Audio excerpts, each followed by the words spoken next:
So our scenario is unreported PPE defect. A welder used a cracked face shield lens because the store is long after hours.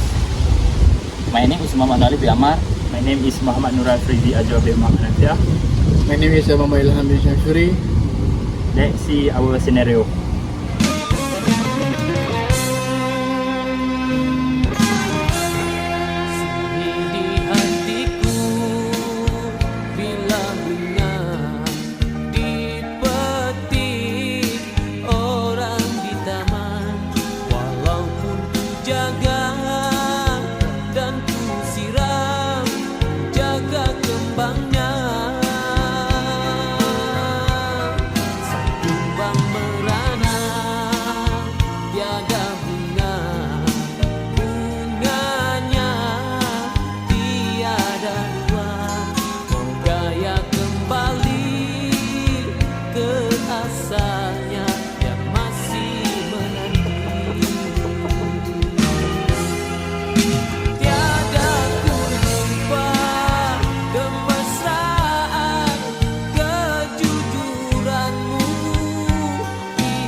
Unsafe action.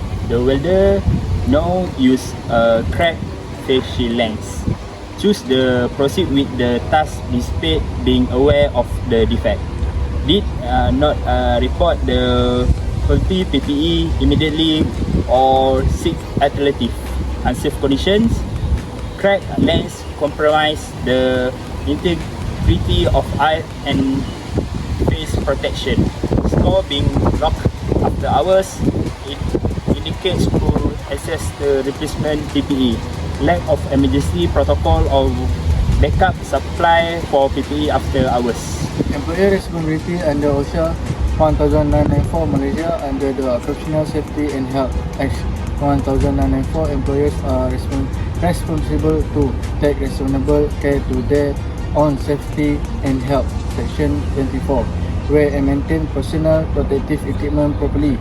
Report any defect in PPE or unsafe condition to the employer or supervisor. Cooperate with the employer to ensure a safe working environment. Failure to comply can lead to disciplinary action or liability in case of injury. Civil safety and legal consequence. Safety consequence: the cracked lens shattered, potentially causing serious eye injuries. Spark, heat, or flying debris could lead the permanent vision loss. Other workers nearby may also be exposed to danger due to flying fragments.